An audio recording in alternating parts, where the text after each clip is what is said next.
Hello everyone. I am Muskan Karnawat and my group number is 9. We are 4 members in the group and our topic is rising inequalities and political instability.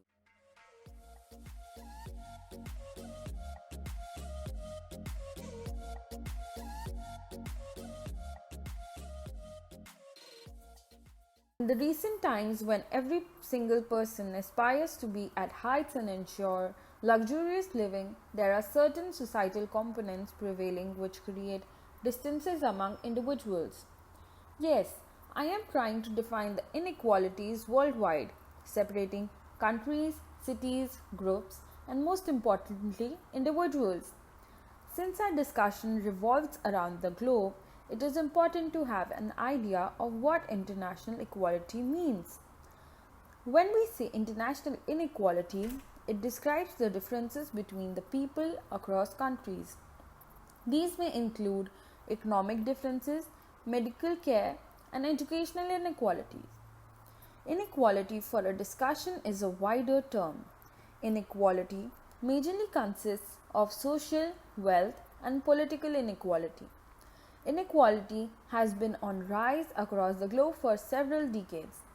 Among industrial nations, the United States is far the heaviest in the terms of wealth. As we can see in the graph, the world's richest 1%, those with more than $1 million, own 45% of the world's wealth. According to Forbes, the world's 10 richest billionaires own $745 billion in combined wealth, which is a sum greater than the total goods and services most nations produce on annual basis. Now, since we are familiar with the differences in income in a global scenario, another major inequality is the health inequality. Now, the question arises, how do inequality and health relate? Factors like life expectancy, infant mortality, obesity, and others are the crucial indicators of health outcomes. The more the economic inequality, worse the health outcomes. We can see the graphical analysis where health experts describe that people living in poorer societies have shorter lives compared to the ones ensuring rich and standard lives. An interpretation with Gini coefficient, which is considered a standard global benchmark, says people live longer in nations with lower level of inequality. According to the reports of World Health Organization, nations with greater inequalities have higher infant mortality. My name is Shovam and I'm going to talk about education and inequality. This form of inequality is completely related to depriving class or groups from academic resources like school funding, qualified teachers, books and technological supplements, health cleaning environment, etc. The communities unable to grab education majorly are historical backward and full of obstructions. Education is widely accepted as a fundamental asset of life. Majority of countries are making decisions for betterment of the education system. More often, education gaining better other than right has become the duty of governments on a large scale. Few of the major computing indicators are gender parity index, literacy rate, out of school population, primary school net attendance ratio, secondary school attendance ratio, survival to last primary grade. According to UNESCO Institute of Statistics Global Database 2019, literacy rates among youth and adults have overall been positive. Globally, the youth literacy rate increased from 83% to 91% over 2 decades, whereas the illiterate youth declined from 170 million to 115 million. This graph shows the number of illiterate youth aged between 5 to 24 years worldwide. The graph has been computed within the year 1985 to 2018. The regional gender disparity has persisted, whereby it is seen that illiteracy is lowest in developed countries and higher among males than females. In the recent years, young women accounted for 59% of the total illiterate rate youth population. Observations in inequality across the globe. First, no specific trend. It would not be correct to say that inequality is rising everywhere. Over the last 2 decades, inequality graph has been on rise as well as steeper for some countries. The rise and fall of inequality suggests that politics and good policies of countries can bring out a change. Diversity of countries. The inequality has been sought to large extent whereby countries like South Africa, Namibia and Haiti hold greatest inequalities whereas Ukraine, Slovenia and Norway rank the most equal countries in the world. The average level of inequality. There has been a significant rise and fall in inequality of countries. Countries like China, India, United States and Indonesia comprises of 45% of the world's population. Moving ahead, we know there is a reaction to every action. Similarly, this inequality didn't actually existed with the birth of a human being. In fact, political interferences and their influence on human lives tend to be a major factor for such inequalities. Hello everyone, my name is Pankuri and I am here to discuss what is political instability. Political instability is the incidences of political violence with respect to changes in government regimes. Assassinations and demonstrations are also causes behind political instability. Since we know what political instability is, something which comes directly into mind is, can political stability hurt economic growth? Economic growth and political stability are deeply interconnected. An unstable political environment may reduce investments and hinder the pace of economic development. On the other hand, a poor economic condition may lead to government collapse and political unrest. How does political environment affect the business?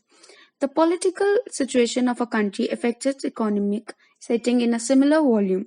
Factors like taxes and government spending directly put impact on the economic conditions and businesses. Now, what concerns business is why is it important to observe political environment? The stability of a political system can affect the appeal of a particular local market. Governments view business organization as a critical vehicle for social reform. The government is liable for protecting the public interest. The government action influences economic development. The world in 2019. Here we will be discussing certain political influences which had large impact on world economy. The preparation for next economic crisis. In 2019, speculation and discussions have taken place deciding whether we are ready to face economic crisis due to possible causes such as trade war between China and United States. In the recent times, world's two largest economies have imposed tariff on billion-dollar worth of goods of each other. US President has accused China of unfair trading practices and intellectual property theft. Whereas China is having a perception that US is trying to obstruct its rise, as it is evident that two of economies have a dramatic command over the world economy. The clash between US and China has led to difficulties for businesses all over the world. Trump's trade war hurting China more than US. The IMF report says that the trade war US and China are slowing pace of growth for the countries. The IMF's country by country breakdown upgraded in forecast of US growth this year from 2.3% to 2.6%, but downgraded China from 6.3% to 6.2%. In China, the negative effects of the war have added pressure to an economy which already is slowing. For a conclusion, it could be interpreted that if an economies like China and US cannot sustain trade wars, then it is a point of concern for the developing countries like India, Russia and others. These countries must also strengthen their position in the global economy, which would prevent others to dominate or command them. Platform economy and digital oligopoly. The shift of companies onto digital platform and evasion of traditional methods, the technological innovation and often demolished nature of business models shall present challenges in fiscal and regulatory terms. On the other hand, oligopolistic tendencies and lack of protection for labor and privacy rights will also cause concern. Housing and other related things will be prominent in larger cities. Companies like Apple, Amazon, Alphabet, Microsoft, and Facebook do not necessarily generate huge amount of employment, but they efficiently conduct fiscal optimization. Moving ahead, so completely judge the relevance of political instability, it is important to know about the problem in the world. Myself, Akriti Gupta. Today, biggest problems in the world related to politics are lack of economic opportunity and unemployment, food and water security, lack of political freedom, lack of education, safety and well-being, government accountability and transparency, poverty, religious conflicts, large-scale conflicts and wars, climate change, and destruction of natural resources. Also, here is an analysis of countries' most and least stability in terms of politics. Countries with stability. In a world witnessing multiple conflicts and heightened tensions, examining the perceptions of countries' political stability is a critical metric to consider in forming social and economic policies. Countries with most stability are Canada, Denmark, Australia, Switzerland, Finland, Sweden, Netherlands, Norway, Luxembourg, and New Zealand. Countries with instability. Growing levels of conflict, terrorism, and the toppling of regimes in the Middle East and North Africa, as well as political violence in East Africa, are driving a rise in political instability worldwide. Countries with most instability are Somalia, Syria, Afghanistan, Sudan, Democratic Republic of Congo, Central African Republic, Yemen, Libya, South Sudan, and Iraq. Now let us further have quick overview of world politics resulting into instabilities. Iran-backed militias fire on protesters in Iraq.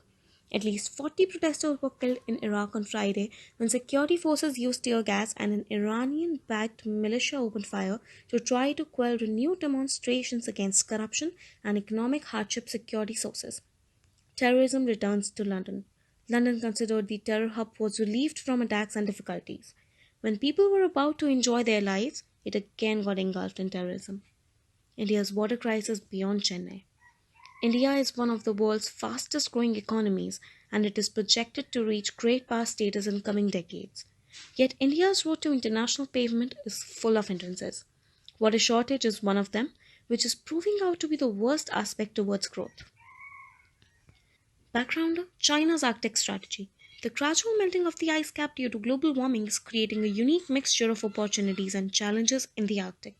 This is attracting non Arctic states like China, which have expanded its activities in the region. Once we have come across with various issues and problems related to politics, the question arises what to do. Certain steps which could be taken to mitigate the effects of politics and have a safer plan in uncertain times are: bring sustainability in politics. Sustainable development is an attempt to reduce the politics in decision making by artificially replacing conflict with compromise, such as cost benefit analysis and economic instruments, and by ensuring environmental conflicts decided by the market. Getting your business insured.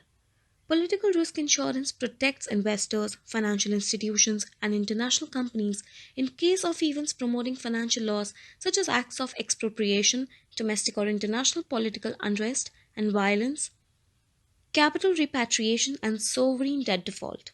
Insurance as a tool of political risk mitigation is particularly important for those businesses that operate within developing economies. Having a plan B for business.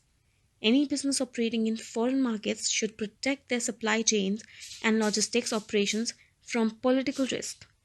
Political events often affect operations performed by our business suppliers. Such interruptions include increased tariffs, trade bans, and delays in delivery. In order to protect your business from these types of unforeseen disruptions, always have a plan B. Prepare and protect people. Political violence or other instability can develop quickly with little warning. That makes advanced planning and testing of communications and crisis plans critical.